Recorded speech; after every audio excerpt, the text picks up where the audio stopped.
Welcome my dear genius friends. स्वागत है आपका आपकी फेवरेट चैनल बूदी ट्री में। दोस्तों, आज हम स्टैंडर्ड 10 का सोशल साइंस यानी समाज विद्या का पेपर देखने वाले हैं। दो पेपर ऑलरेडी मैंने आप लोगों के साथ आप लोगों के लिए शेयर किए। आशा करता हूं आप लोगों ने देखे होंगे, और अगर नहीं देखे तो then you must watch them, because Hindi medium में इस तरह का मटेरियल देने वाली ये एकमात्र चैनल है। ओके, तो ये एकमात्र चैनल है, तो इसका आपको ध्यान रखते हुए दोस्तों आई एम श्योर कि आप इसको वीडियो को जरूर देखेंगे, पूरा पूरा देखिएगा, मित्रों के साथ अवश्य शेयर कीजिएगा। जिन मित्रों को इसके बारे में नहीं माहिती है उनको अवश्य बताइएगा। तो पूरा क्वेश्चन पेपर मैं सॉल्व करने वाला हूं दोस्तों, बहुत ही इंटरेस्टिंग वीडियो होने वाला है। तो दोस्तों लाइक कीजिएगा, इतना लाइक कीजिएगा कि लाइक वाला जो बटन है आपका टूट जाए, सब्सक्रिप्शन वाला बटन टूट जाए। चिंता मत करना, यूट्यूब वाले नया बटन आपको लाके देंगे। ओके, अब देखिए सही गलत के जोड़े बनाने हैं। तो जैसे आपको ये जब जोड़े बनाने की बात हो तो सबसे पहले वो को बनाइए जिसमें आपको फुल कॉन्फिडेंस हो, बराबर। जैसे पहला है तुलसीदास, तो तुलसीदास ने किसकी रचना की थी? रामचरितमानस की, बराबर। और बुलंद दरवाजा कहाँ है? ये फतेहपुर सिकरी में है, जो अकबर ने बनवाया था, बराबर। लाल जमीन कहाँ है? ये लाल जमीन दक्षिण प्रायद्वीप कल्प में देखने को मिलती है। मानव विकास अंक क्या है? ये SDR होता है, बराबर। मोंगलोइड, मोंगलोइड किसे कहा जाता था? तो जो किरात थे उन्हें कहा जाता था मोंगलोइड। तो इस तरह से दोस्तों सबसे पहले आपको जिसमें फुल कॉन्फिडेंस है वो आप करिए। अब देखिए सही गलत की बात हो रही है, तो कथकली केरल राज्य का प्रचलित नृत्य है, सही है। नालंदा विद्यापीठ में ग्रंथ वाला जो विस्तार था धर्म ग्रंथ के रूप में जाना जाता है। तो दोस्तों ये भी जो कथन ये गलत है। एक्चुअली जो तक्षशिला का जो ग्रंथ वाला भाग था उसे धर्मगंज कहा जाता था, जिसमें एक मुस्लिम आकांता ने जिसको पूरे ग्रंथालय में आग लगा दी थी। 6 महीने तक वो जो लाइब्रेरी थी वो चलती रही थी। तो था तक्षशिला था, तक्षशिला में जो लाइब्रेरी वाला जो पोर्शन था उसे धर्मग्रंथ कहा जाता था, नालंदा में नहीं। वर्षा ऋतु में ली जाने वाली फसल को जायद कहते हैं, जो गलत है। जायद की फसल वो होती है जो ग्रीष्म में ली जाती, ग्रीष्म ऋतु में, गर्मियों की ऋतु में, ये याद रखिएगा। अकार्बनिक की रासायनिक उद्योग संदर्भ में पेट्रोल रसायन मुख्य है, ये सही बात है। जितने भी इनऑर्गेनिक उद्योग होते हैं उसका जो बेस होता है पेट्रोल रसायन होता है। भारत में सबसे कम गरीबी वाला राज्य गुजरात है, तो ये बात गलत है। सबसे कम गरीबी वाला गोवा है, गुजरात नहीं है। वडनगर में कौन सा त्योहार मनाया जाता है? तो वडनगर में तानारीरी त्योहार मनाया जाता है। ये संगीत का एक कार्यक्रम होता है। 2 बहनें थी, ताना और रीरी, इन्होंने राग मेघमल्हार गाया था। उसके कारण बरसात हुई थी इस राग को सुन करके, तो उन बहनों की याद में तानारीरी मनाया जाता है। फिर ये जब ये जो राग था मेघमल्हार, इन दोनों बहनों ने तानसेन की जो गर्मी थी, उन्होंने जब राग दीपक गाया तानसेन ने, आपको मैं एक्स्ट्रा भी बताऊंगा, सब चीजें इंटरेस्टिंग होने वाली है।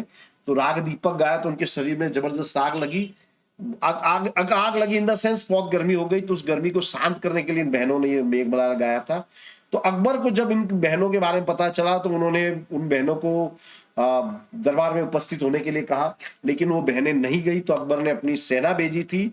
तो अपने इस अपमान से बचने के लिए उन दोनों बहनों ने आत्महत्या कर ली थी, जिसका तानसेन को ताउम्र दुख रहा। और तानसेन ने उन बहनों के सम्मान में एक राग भी बनाया था, तानारीरी आलाप, सॉरी, एक आलाप गला बनाया था, तानारीरी। तो ये पूरी कथा मैंने सुनाई आपको दोस्तों, एक कहानी जो आपने कहीं नहीं सुनी होगी, आपको पूरी जिंदगी याद रहेगा। शंकराचार्य की मुख्य कृति थी भाष्य, याद रखना, शंकराचार्य ने भाष्य नामक कृति लिखी थी। कौन सी जमीन में नाइट्रोजन और ह्यूमस की मात्रा कम होती है? तो लाल जमीन, याद रखिएगा। भारतीय अर्थतंत्र में धन की आपूर्ति कौन घटा बढ़ा सकता है? RBI, reserve bank of India. प्राचीन गंधार प्रदेश की राजधानी थी तक्षशिला। 60 टन वजन और 24 फुट ऊंची वाली सम्राट जो मूर्ति थी, ये किसने बनाई थी? ये बनाई थी, ये मैं सॉरी मुझे याद नहीं आ रहा, ये मिस हो गया, जाने दीजिए। दक्षिण भारत में मंदिर किस शैली में बने हैं? तो द्रविड़ शैली में बने हुए। भारत पड़ोसी देशों में से मानव विकास के अंक में भारत के क्रम से कौन नीचे? देखिए, मालदीव, श्रीलंका भारत से आगे है, सिर्फ म्यांमार है जो भारत से नीचे। भारत का 130वां क्रमांक है और भारत मध्यम श्रेणी वाले देशों में आता है, ये याद रखिएगा। जो खाली म्यांमार है जो भारत से नीचे है, ये याद रखिएगा। भारत में नक्सलवादी आंदोलन सर्वप्रथम किस राज्य में शुरू हुआ? पश्चिम बंगाल में, और एक जो जगह थी उसका नाम था नक्सलबारी, यहां पे ये आंदोलन शुरू हुआ था।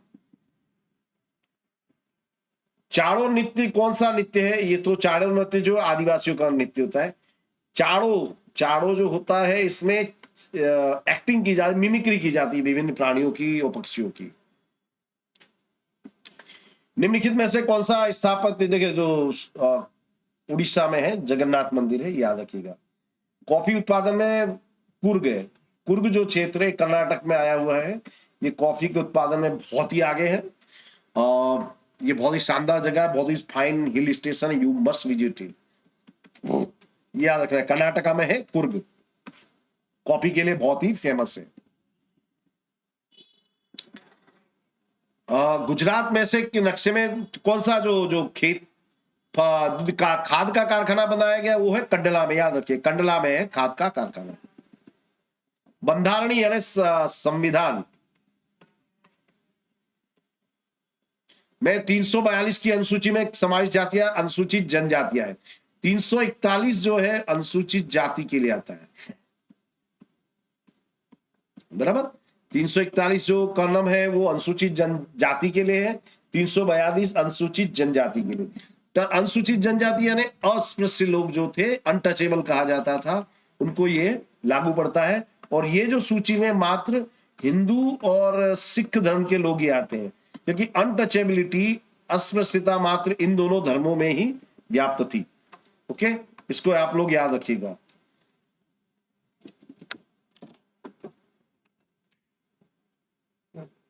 इसको इधर खींच दे, इसको यू खींच दे।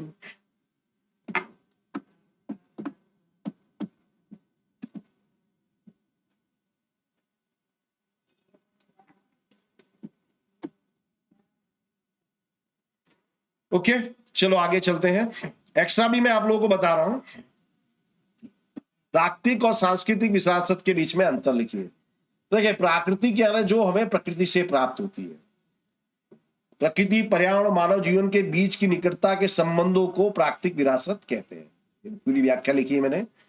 सांस्कृतिक विरासत, भारत ने जगत को विविधतापूर्ण और समृद्ध विरासत की भेंट दी है, यानी मनुष्य अपनी कला, कौशल्य, बुद्धि के द्वारा जो भी निर्मित करता है वो होती है सांस्कृतिक विरासत। प्राकृतिक विरासत प्रकृति की भेंट है, सांस्कृतिक विरासत अर्थात मानव सृजित, इसका जो निर्माण है मनुष्य अपनी कला, कौशल्य, बुद्धि से करता है। प्राकृतिक विरासत में क्या क्या आता है? ऊंचे पर्वत, नदियां, वृक्ष, सागर, लंबे समुद्री किनारे, विशाल उपजाऊ मैदान, ये सब चीजें आती है। और सांस्कृतिक विरासत में आता है मानव ने अपने जो निर्माण किया, इसमें आता है मंदिर आते हैं, आपके किले आते हैं, जो बावड़िए हैं, ये सब चीजें इसके अंतर्गत आती है, जो याद रखना है। इसमें आते हैं किले, मीनार, मंदिर, मस्जिद, ये सब चीजें इस सांस्कृतिक विरासत के अंतर्गत आती है। भारत के सबसे पुराने लोगों में से एक द्रविड़ों का परिचय दीजिए। तो द्रविड़ भारत के मूल नागरिक है ऐसा माना जाता है। तो उन्होंने मोहेंजोदड़ो की सिंधु संस्कृति का सर्जक और पाषाण संस्कृति का निर्माता माना जाता है। सिंधु संस्कृति और पाषाण संस्कृति का निर्माता। ये द्रविड़ माता के रूप में देवी पार्वती और पितृ रूप में परमात्मा यानी शिव की आराधना करते थे, बराबर। धूप, दीप और आरती से पूजा करने की प्रजा जो शुरुआत थी द्रविड़ प्रजा ने की थी।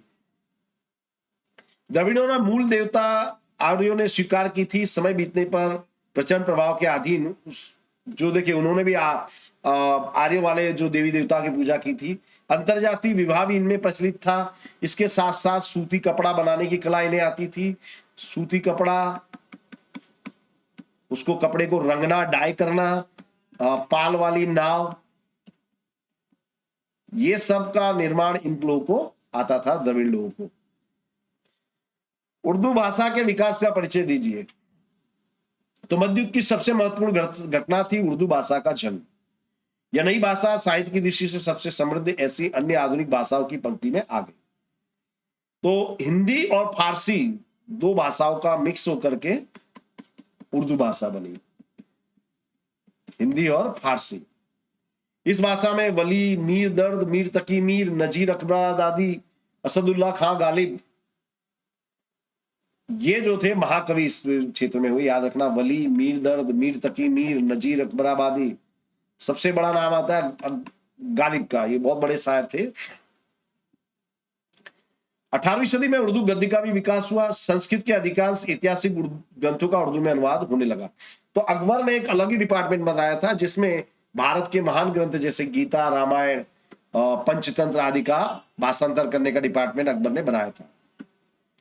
इसके उपरांत उर्दू में अनेक मौलिक ग्रंथ भी लिखे गए जिनमें मोहम्मद हुसैन आजाद का दरबार अकबरी महत्वपूर्ण ग्रंथ है। अगला प्रश्न है, तक्षशिला विश्वविद्यालय के विषय में बताइए। तो तक्षशिला जो आज वर्तमान समय पाकिस्तान में, पाकिस्तान के रावलपिंडी के पश्चिम में तक्षशिला विद्यापीठ थी। यह प्राचीन गांधार की राजधानी भी थी, याद रखिएगा। इसमें 64 कलाओं का शिक्षण दिया जाता था, 64 कलाओं का, यानी दुनिया में उस समय जितनी भी कलाएं थी उनका सारा शिक्षण यहाँ दिया जाता था। और ये जो यूनिवर्सिटी थी उसकी वही वैल्यू थी जो आज ऑक्सफोर्ड की है, स्टैनफोर्ड की है, वही वैल्यू थी, या कहे उससे भी ज्यादा थी। तो यहाँ अधिकांश विद्यार्थी गुरु के आश्रम में रहकर विद्या अभ्यास करते थे। भगवान बुद्ध का शिष्य जीवक ने यहाँ आयुर्वेद का पाठ सीखे थे। अर्थशास्त्र के रचयिता कौटिल्य, अर्थशास्त्र याद रखना, अर्थशास्त्र जो ग्रंथ है इसकी रचना की थी कौटिल्य, जिन्हें हम चाणक्य भी कहते हैं। इनका असली नाम था विष्णुगुप्त। ये भी मैं एक्स्ट्रा आपको बता देता हूं, याद रखना, इन्होंने यही अध्ययन किया था। और यहाँ शिक्षक चाहे उतने विद्यार्थियों को पढ़ा सकता था, फिर भी ज्यादा 20 विद्यार्थी एक शिक्षक के पास होते थे। यहाँ वेद, शस्त्रक्रिया, गज विद्या, धनुर्विद्या, व्याकरण, तत्वज्ञान, युद्ध विद्या, खगोल, ज्योतिष आदि का शिक्षण दिया जाता था। पाहियान नामक एक महान जो चीनी यात्री था, भारत में आया था, उसने इसकी मुलाकात ली थी और यहाँ से काफी ग्रंथ वो अपने साथ चाइना ले गया था। अगला प्रश्न है रेगिस्तान प्रकार की भूमि का संक्षेप में वर्णन कीजिए। तो यह रेगिस्तान प्रकार की मिट्टी शुष्क और शुष्क जलवायु वाले क्षेत्रों में पाई जाती है। अधिक क्षार तत्वों के कारण यह कम उपजाऊ होती है, ये जमीन होती है कम उपजाऊ होती है। यह मिट्टी राजस्थान, पंजाब, गुजरात, हरियाणा में पाई जाती है। इस मिट्टी में वो खेती की जाती है जिसमें पानी कम लगे, जैसे कि बाजरी और ज्वार, ये याद रखिएगा। वन संरक्षण के 4 उपायों के बारे में बताइए। यानी वनों को बचाना तो क्या, तो आप कॉमन सेंस अप्लाई करेंगे तो ये चीजें आपको जिंदगी भर याद रहेगी। दोस्तों मैं आप लोगों से कहूंगा कोई भी चीजें रटनी नहीं है, क्योंकि रटंती विद्या फलंती नहीं, समझना है, कॉमन सेंस अप्लाई करना है, आप आसानी से उत्तर लिख के आएंगे। वीडियो पूरे देखिए, सारे पेपर देख डालिए, आपको कोई नहीं रोक सकता है। तो देखिए वनों में हम लकड़ी क्यों काटते हैं, क्योंकि हमको लकड़ी की आवश्यकता होती है, इसलिए हम पेड़ काटते हैं। तो हमको क्या करना चाहिए कि लकड़ी का ऑप्शन खोजना चाहिए, ऐसी चीजें बनानी चाहिए जो लकड़ी की जगह उपयोग करी जा सके। जैसे प्लास्टिक, अभी जैसे पुराने समय में लकड़ी की कुर्सियां होती थी, आज प्लास्टिक की चेयर आ गई है, तो ये उसका एक ऑप्शन है। जिन परिस्थितियां विकास के निर्माण कार्य के लिए वृक्ष काटने पड़े उनके स्थान पर अन्य वृक्ष लगाने चाहिए। अगर वृक्ष काट रहे हैं तो उसकी जगह नए वृक्ष लगाने चाहिए। तो जिन उद्योगों में कच्चा माल के लिए जंगलों की आवश्यकता हो उन्हें वनीकरण करना चाहिए। वनीकरण यानी उन्हें अधिक पेड़ लगाने चाहिए। विद्यालयों में, कॉलेजों में, पाठ्यक्रमों में ये बात समझानी चाहिए कि वन संरक्षण जरूरी है। ये समझाना चाहिए कि पता नहीं मनुष्य कब समझ पाएगा, जब पेड़ ही नहीं रहे तो क्या पैसे खाएगा। आज क्या है, हम लोग प्राकृतिक चीजों का नाश कर रहे हैं, किसके लिए, कागज के टुकड़ों के लिए, गलत है। पशु चारागाह अलग विकसित होने चाहिए। जो पशु है ये जो जंगल में जाते हैं तो जो कोमल पौधे उनको खा लेते हैं, यानी विकास रुक जाता है, तो उसके लिए हमको उनके लिए अलग से चारागाह की व्यवस्था करनी चाहिए। भारत में सूती वस्त्र उद्योग में क्या समस्या है ये बताइए, छूट गया है, ये आप लोग लिख लीजिएगा। अगला है भारत में जल संकट दिन पर दिन खराब होता जा रहा है, समस्या बढ़ती जा रही है, इसको समझाइए। तो देखिए सबसे बड़ा कोई भी समस्या देख ले उसका मुख्य कारण है जनसंख्या वृद्धि। ये सबसे बड़ा कारण है। कोई भी समस्या, गरीबी, जनसंख्या वृद्धि, पानी की कमी, जनसंख्या वृद्धि, पेड़ों को कटना, जनसंख्या वृद्धि। हर जगह पे ये चीज आ जाती है भाई। हमारे देश में जब हर साल एक ऑस्ट्रेलिया पैदा हो रहा है, तो इतने बड़े लोगों के लिए मकान और दूसरी चीजें चाहिएगी, पानी का कंजप्शन बढ़ेगा ही, तो समस्या खड़ी होनी ही है। तो जनसंख्या बढ़ने से अनाज की मांग बढ़ती है, नकदी फसलों, तो अनाज की मांग बढ़ने के लिए खेत बनाने पड़ते, खेत बनाने के लिए जंगलों को काटा जाता है, नकदी फसलें उगते हैं, और शहरीकरण के लिए यानी लोगों के रहने के लिए, मकान बनाने के लिए भी हमको किसकी आवश्यकता होती है? पानी की। और जो नकदी फसलें होती है उनमें काफी पानी का जरूरत होती है, जिसके कारण पानी की कमी आती है। पानी की पूर्ति की परिस्थिति और स्थानीय वितरण की असमानता मानव हितों, आजीविका तथा आर्थिक विकास के लिए चुनौती स्वरूप है। तो पानी का जो वितरण है वो समस्या हो गया हमारा। जैसे चेन्नई जो है 0 डे पे पहुंच गया है, यहाँ पे पानी की बहुत बड़ी समस्या हो गई है। जमीन में जो पानी है, भूगर्भ का पानी लगभग खलास हो गया है। वर्तमान में पश्चिम राजस्थान के शुष्क प्रदेशों, द्वीपकल्पी पठारी आंतरिक भागों में जल संकट गंभीर समस्या हो गया है। सैकड़ों गांवों, कुछ नगरों में पानी की गुणवत्ता घट रही है, जिससे जलजन्य अनेक रोग फैल रहे हैं। देखिए क्या होता है कि पानी की क्वालिटी बिगड़ रही है। क्यों? क्योंकि आपका उद्योग का जो गंदा पानी है ये पीने के पानी में जाएगा, जिससे कई समस्या, कई गंभीर रोग हो रहे हैं। भारत में लगभग 8% शहरों में पेयजल की भारी कमी है। ये आंकड़ा याद रखना, 8% शहरों में पानी की समस्या गंभीर है, और 50% गांव में आज भी शुद्ध पानी नहीं मिलता। अगला प्रश्न है, भारत के सीमेंट उद्योग के बारे में जानकारी दीजिए। तो भवन निर्माण, सड़कें, बांध इत्यादि बनाने के लिए सीमेंट अनिवार्य है। तो भारत का स्थान सीमेंट उत्पादन में चीन के बाद दूसरा है। चीन बहुत सी जगह आगे, जनसंख्या में आगे, चावल के उत्पादन में आगे, सीमेंट के उत्पादन में आगे। विश्व का लगभग 6% उत्पादन करने वाला सीमेंट का उत्पादन भारत देश में होता है। चूना, पत्थर, कोयला, चिरोड़ी, बॉक्साइट, चिनाई मिट्टी आदि सीमेंट का बनाने का कच्चा माल है। अब देखिए, जो कच्चे माल होता है उत्पादन वजन में भारी होता है, तो इसको जो ट्रांसपोर्टेशन है बहुत ही कॉस्टली पड़ता है। तो सीमेंट उद्योग ऐसी जगह पे लगाया जाता है जहां कच्चा माल आसानी से मिल जाए। तो यानी क्या होता है कि आपको कच्चा माल को ढूंढने में तकलीफ नहीं होगी, और सीमेंट बन जाएगा तो उसको भी बाद में दूसरी जगह पहुंचाने में भी आपको समस्या नहीं होती है। गुजरात में इस उद्योग का बहुत ही अच्छे पैमाने पर विकास हुआ है। गुजरात में सिक्का, सेवालिया, याद रखना, सिक्का, सेवालिया, राणावाव, ये जगह पर सीमेंट की फैक्ट्री है, याद रखना। चलिए नेक्स्ट है, भारत में जंगलों की मालिकी और व्यवस्थापन की दृष्टि से जंगलों के प्रकार बताइए। तो देखिए, मालिकाना दृष्टि से जंगल के प्रकार है। पहला है राज्य की मालिकाना जंगल।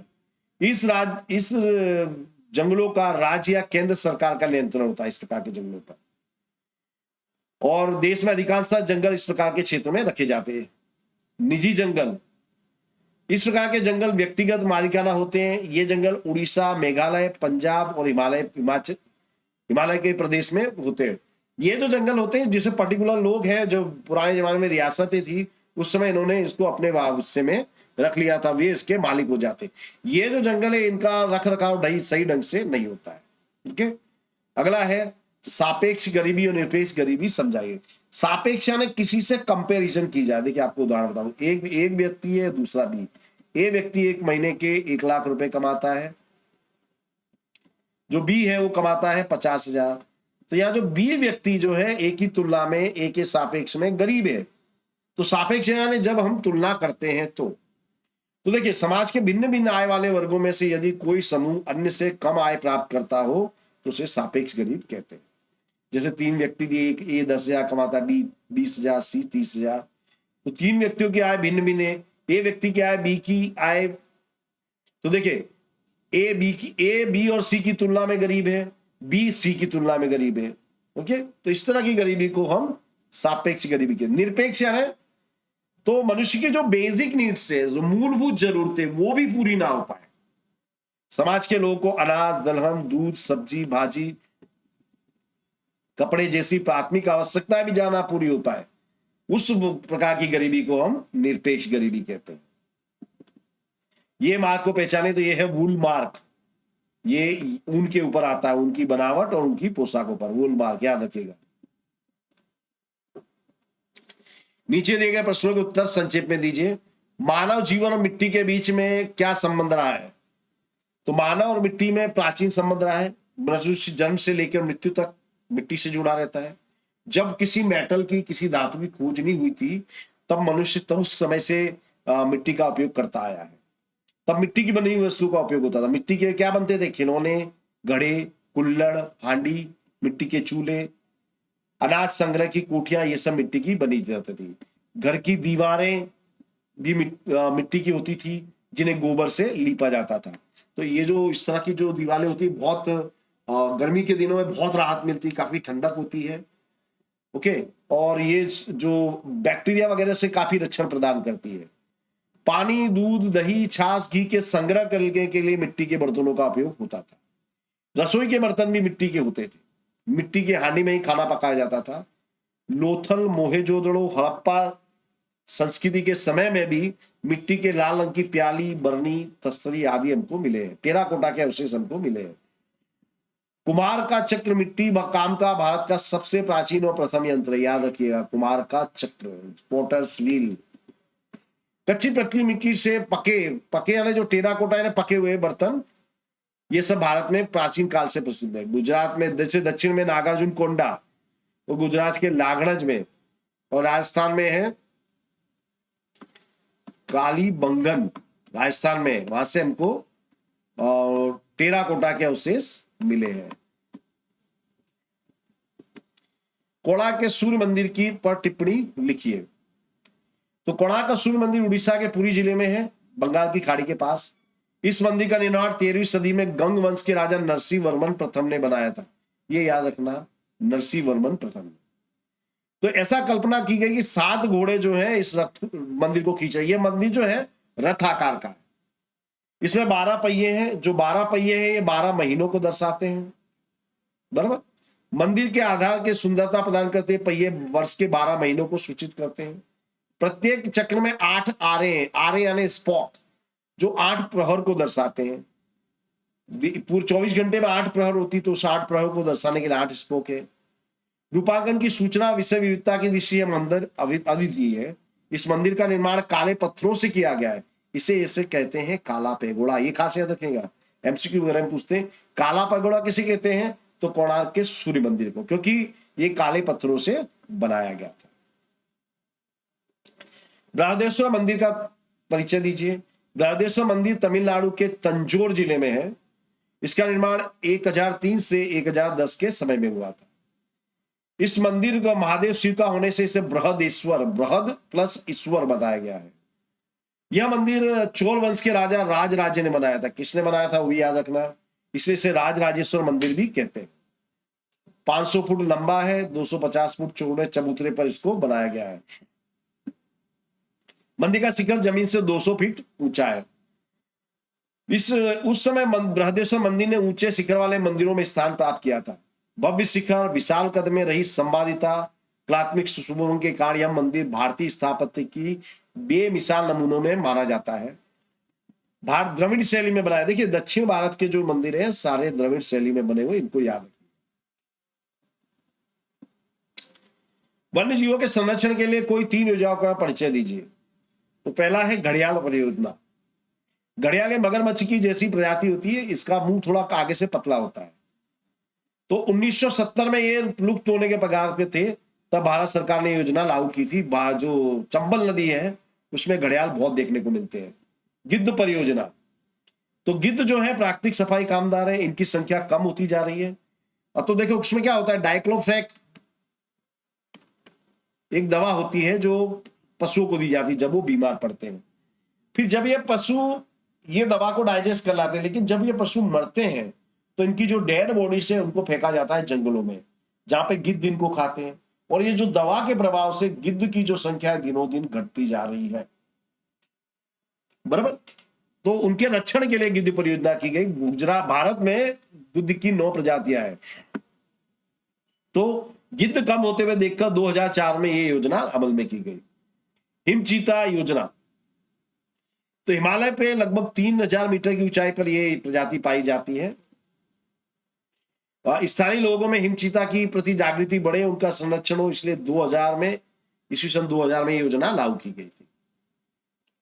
अगला है सिंचाई क्षेत्र के वितरण के विषय में बताइए। तो भारत में जल का जो वितरण है असमान हुआ है। आंध्र प्रदेश के तटीय जिलों, गोदावरी कृष्णा नदी के मुक्त त्रिकोण प्रदेश, उड़ीसा के डेल्टा प्रदेश, तमिलनाडु के कावेरी के मुक्त प्रदेश, पंजाब, हरियाणा तथा पश्चिमी उत्तर प्रदेश आदि में सघन सिंचाई क्षेत्र, यानी यहां पर सिंचाई का बहुत उपयोग होता है। सबसे ज्यादा पंजाब में, पंजाब, हरियाणा, उत्तर प्रदेश में बहुत इसका उपयोग हो रहा है। स्वतंत्रता के बाद भारत में कुल सिंचाई क्षेत्र लगभग 4 गुना बढ़ गया है। स्पष्ट बुआई क्षेत्र में 38% भाग में सिंचाई होती है। भारत के जो क्षेत्र सिंचाई वाले उनमें भी वितरण में असमानता देखने को मिलती है। मिजोरम में स्पष्ट बुआई का क्षेत्र 7.3, जबकि पंजाब में है 90.8। यानी आप देखिए कितना बड़ा डिफरेंस है। ये आंकड़े आपको याद रखने, आप जब ये फिगर लिखोगे इसको अंडरलाइन कर देना। जब आप अंडरलाइन कर देते हो तो आपके उत्तर की वैल्यू बनती है। कुल सिंचाई क्षेत्रों के स्पष्ट बुआई का क्षेत्र में हमें असमानता देखने को मिलती है। मनरेगा कार्यक्रम स्पष्ट कीजिए।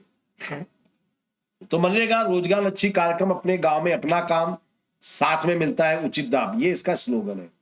किनारे के साथ खूबी उपयोगी है, जिसमें राज्य के ग्रामीण क्षेत्रों में जो लोग रहते हैं, जो काम करने लायक है और जो शारीरिक श्रम कर सकते हैं, ऐसे बिन कुशल काम करने वाले, यानी स्किल्ड नहीं होते ये लोग, दे आर नॉट स्किल्ड, वो किसी पर्टिकुलर क्षेत्र के कारीगर नहीं होते और वो काम करना चाहते हैं। तो ऐसे परिवार में कम से कम एक व्यक्ति को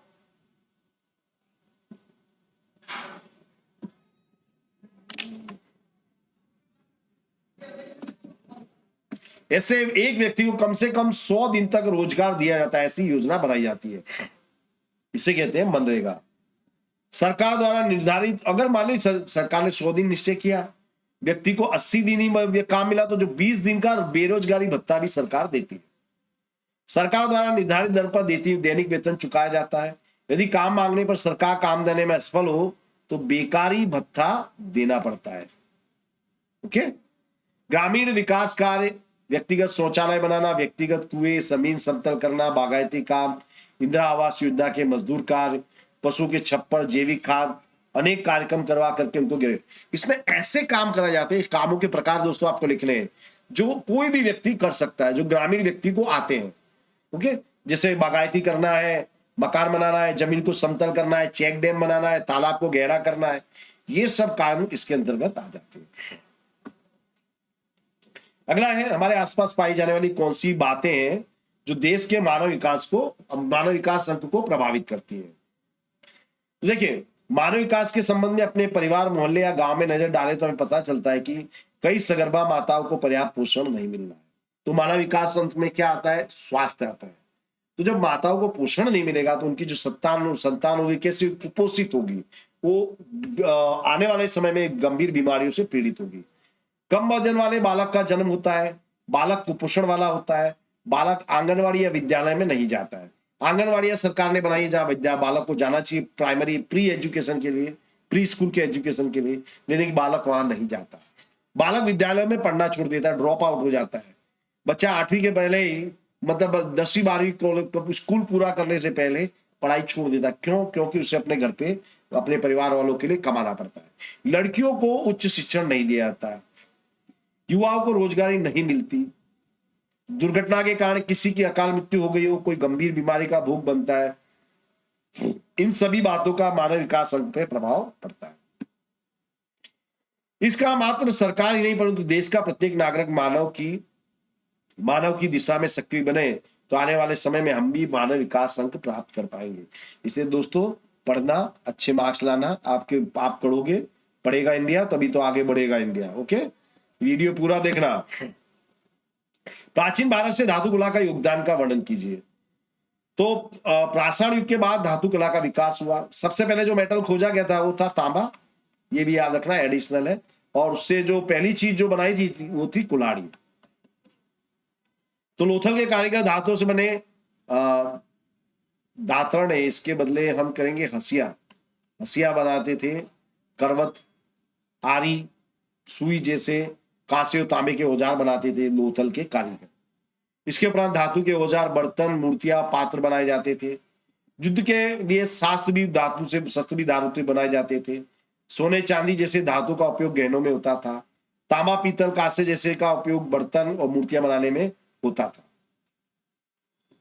अगला है, गेहूं की फसल के लिए अनुकूल परिस्थितियां क्या है? तो धान के बाद गेहूं दूसरी मुख्य फसल है। भारत की 1/3 जमीन पर गेहूं की खेती होती है। भारत के उत्तर पश्चिम भागों के लिए लोगों का मुख्य खुराक है।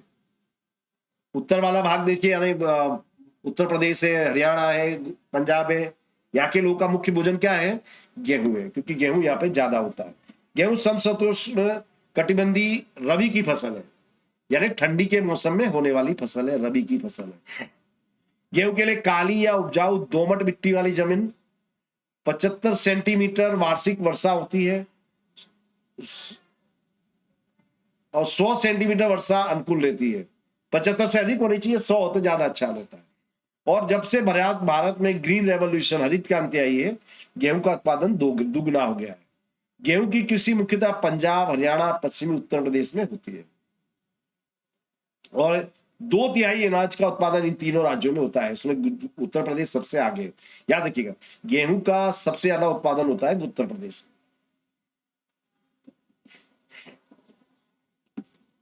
अब पंजाब में नहरों की सुविधा होने से यहाँ गेहूं का उत्पादन विपुल होता है, इसलिए गेहूं का भंडार भी इसे कहते हैं। प्रति हेक्टर उत्पादन के मामले में पंजाब उत्तर प्रदेश से आगे, लेकिन ओवरऑल प्रोडक्शन की बात करें तो उत्तर प्रदेश पंजाब से काफी आगे है। मध्य प्रदेश, राजस्थान, महाराष्ट्र, गुजरात, पश्चिम बंगाल आदि राज्यों में भी गेहूं की बुआई होती है। गेहूं से क्या बनाता है? रोटी, भाकरी, सेव, हलवा, लापसी बनता है। गेहूं में से हमें विभिन्न पोषक तत्व भी मिलते हैं, बराबर। इसमें से आयरन मिलता है, विभिन्न पोषक तत्व मिलते हैं, इसलिए गेहूं को अनाज का राजा भी कहते हैं, ये भी याद रखिएगा। खरीफ की फसल, रबी की फसल में अंतर बताइए। तो वर्षा ऋतु में ली जाने वाली फसल को खरीफ की फसल कहते हैं। वर्षा ऋतु खरीफ, याद रखिए। शीत ऋतु में होती है, उसे कहते हैं रबी। तो खरीफ की फसल का समय होता है जून जुलाई से अक्टूबर नवंबर तक, और रबी की फसल का होता है अक्टूबर नवंबर से मार्च अप्रैल तक। खरीफ की फसल क्या है दोस्तों? धान, मक्काई, ज्वार, बाजरी, तिल, मूंगफली, मोठ, मूंग। और रबी की है गेहूं, चना, जौ, सरसों, राई। ये दोस्तों उदाहरण याद रखिएगा, बहुत पूछे जाते हैं। मूल्य नियंत्रण की आवश्यकता उत्पन्न हुई है, इस कथन की व्याख्या कीजिए। मूल्य नियंत्रण यानी जो महंगाई जो बढ़ती जा रही है, वस्तुओं के दाम बढ़ते जा रहे हैं, इस पर नियंत्रण करना जरूरी है। तो सतत मूल्य वृद्धि का अर्थतंत्र पर, समाज के लोगों के जनजीवन पर व्यापक दूरगामी प्रभाव पड़ता है। इन प्रभाव से बचने के लिए मूल्य नियंत्रण की आवश्यकता उत्पन्न होती है। क्या क्या होता है भाई, क्यों? तो मूल्य वृद्धि से लाभ में वृद्धि, आय में वृद्धि, क्रय शक्ति में वृद्धि, चीज वस्तु की सेवा में वृद्धि, वस्तुओं के मूल्य में वृद्धि का विष चक्र चालू होता है। जब भाव बढ़ेगा तो क्या होगा कि उसके कारण दूसरी चीजों के भी भाव में बढ़ता है। जैसे आपको एक मैं उदाहरण बताऊं कि चलिए, पेट्रोल का भाव बढ़ा दिया अपने ने, तो पेट्रोल का भाव बढ़ेगा, पेट्रोल डीजल का, तो इसके कारण जो किसान है, जो सिंचाई करते हैं, उनकी फसल महंगी होगी। फिर जो ट्रांसपोर्टेशन होता है ट्रक से, वो महंगा होगा, तो सब किसान जो उसको बेचा जाएगा महंगा, फिर उसको जो खरीद रहा है वो दूसरी चीजों पे अपना दाम बढ़ाएगा। तो दुष्चक्र जो है वो चालू हो जाता है। मूल्य वृद्धि से बचत और पूंजी सृजन की दर में कमी होती है। देखिए, बचत कब होगी? जब आपका पैसा बचेगा। लेकिन अब बस व्यक्ति के लिए जब उसके जीवन जीने से कुछ पैसा बचेगा, मूलभूत जरूरतों को पूरा करने के बाद, तो ही बचत होगी ना। आवश्यक चीज वस्तुओं के उत्पादन घटते, नए उद्योग धंधे रोजगार अवरुद्ध हो जाते, विदेशी पूंजी निवेश घटता है, आयातित वस्तुओं में वृद्धि होने से आंतरिक बचत खर्च हो जाती है। अब देखिए, कोई चीज के मूल्य वृद्धि होगी तो आप बाहर से भी मंगाओगे, बाहर से मंगाओगे तो क्या होगा? आपका जो आंतरिक बचत है, जो विदेशी मुद्रा है, वो खर्च हो जाएगी। आवश्यक चीज वस्तुओं का उत्पादन घटता है, कमी होती है, जीवन स्तर गिरता है, गरीब व्यक्ति अधिक गरीब हो जाता है। गरीब तो बेचारा सैंडविच है, उसको तो पिसना ही है, मिडिल क्लास वाला खास करके। अगला प्रश्न, वैदिक विद्या और शल्य चिकित्सा का प्राचीन भारत में महत्व समझाइए। तो प्राचीन समय में भारत ने वैदिक विद्या और शल्य चिकित्सा यानी ऑपरेशन, के क्षेत्र में अभूतपूर्व सिद्धि प्राप्त की थी। भारतीय वैदिक विद्या के महान प्रणेता चरक और महर्षि सुश्रुत और वाघभट्ट ने अपने संशोधनों से वैदिक विद्या को उच्च शिखरों तक पहुंचाया था। तो महर्षि चरक ने लिखी थी चरक संहिता पुस्तक लिखी थी। इसमें उन्होंने 2000 से ज्यादा वनस्पतियों का उपयोग बताया था कि किस प्रकार से इनका दवा में उपयोग हो सकता है। महर्षि सुश्रुत ने सुश्रुत संहिता लिखी। इसमें शल्य चिकित्सा यानी ऑपरेशन का बताया गया था कि किस तरह से धारदार साधनों का उपयोग किया जाना है। ये साधन इतने तीक्ष्ण होते थे कि खड़े बाल को भी चीर के 2 भागों में बांट सकते थे। यानी उस जमाने में हम लोग कितने एडवांस थे। वाघभट्ट ने लिखी थी वाघभट्ट संहिता। और तो शल्य चिकित्सा करवाने के लिए प्याले के आकार का पट्टा बांध करके जो ब्लड सर्कुलेशन था उसको रोका जाता था। टूटे हुए नाक के कान के उपचार और प्लास्टिक सर्जरी भी दोस्तों उस समय भारत देश में होती थी। प्लास्टिक सर्जरी, प्रसूति के समय जोखिमी ऑपरेशन किए जाते थे। उस समय बालकों और स्त्री रोग के विशेषज्ञ होते थे, एक्सपर्ट होते थे, और रोग का निदान किया जाता था। और मिटने के बाद क्या परहेज करना है, यानी कौन सी चीजें आपको नहीं खानी है और कौन सी खानी है, सारी चीजें दी जाती थी। प्राणी चिकित्सा, तो प्राचीन भारत में प्राणियों के रोग का शास्त्र की भी रचना की गई थी। घोड़ अश्व के लेकर के हस्ती के लोगों पे भी कई ग्रंथ लिखे गए थे। जैसे कि हस्ती आयुर्वेद है, ये लिखा था सालीहोत्र ने, सालीहोत्र ने लिखा था हस्ती आयुर्वेद, बराबर। और अश्व शास्त्र भी उन्होंने लिखा था। वेद शास्त्र विद्वान वाघभट्ट ने निदान अष्टांग हृदय लिखा था। वाघभट्ट ने लिखा था अष्टांग हृदय। ये सभी दोस्तों आपको बार बार रिपीट करना है, भूलना नहीं है बिल्कुल आपको। ओके,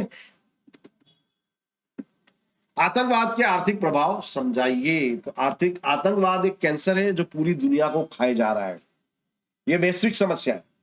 आतंकवाद के परिणाम स्वरूप व्यापार उद्योग के लिए प्रोत्साहन वातावरण का निर्माण नहीं होता, जिससे विदेशों के साथ व्यापार उद्योग का विकास रुक जाता है। व्यापार उद्योग पर इसका प्रभाव पड़ता है। लोग व्यापार धंधे के लिए स्थानांतर करने लगते हैं। अब जैसे आपको मैं उदाहरण बताऊं, कश्मीर एक समय भारत का स्वर्ग माना जाता था, मगर कश्मीर में आतंकवाद हुआ, व्यापार धंधे बंद हुए, धीरे धीरे पूरी तरह से बंद हो गए। वहां के लोगों ने स्थानांतर करना शुरू किया। ओके, एक समय जो टूरिज्म का जो बिजनेस था कश्मीर में ज्यादा था, अब वहां पे फिर कुत्ता भी मुतने नहीं जाता है। इस तरह की समस्या खड़ी हो गई है। फिर जो आतंकवादी क्यों माइग्रेशन होता है? क्योंकि आतंकवादी पूंजीपतियों, उद्योगपतियों, व्यापारियों को अपना डर दिखा के पैसा वसूल करते। कोई भी अपना जान और अपना धन क्यों जोखिम में डालेगा, तो लोग वहां से दूसरी जगह पर चले जाते हैं। आतंकवादी जो सरकारी संपत्ति होती है, जैसे कि रेडियो स्टेशन, रास्ते, पुल, सरकारी संपत्तियों को नुकसान पहुंचाते हैं। इसको पुनः बनवाने में करोड़ों रुपए खर्च होते हैं। आतंकवादी नशीले पदार्थों की तस्करी और काले धन का सामाजिक उपयोग करते हैं, जिससे कई समस्याएं खड़ी होती है। आतंकवाद के कारण क्या होता है कि विषमता का वातावरण खड़ा होता है। तो कुल मिलाकर आतंकवादियों को गाली देते हुए मैं ये पेपर यहां पूरा कर रहा हूं दोस्तों, और आई एम श्योर आपको काफी मजा आया होगा। तो ऐसे मजेदार वीडियो के लिए बने रहिए हमारे साथ। आप लोग भी आतंकवादियों को 4-5 मन में दे देना बड़ी बड़ी सी, और ये पेपर पूरा देखना। और ऐसे अन्य पेपर के लिए हमारी चैनल को लाइक, शेयर और सब्सक्राइब करना। Thank you very much friends, have a very nice day.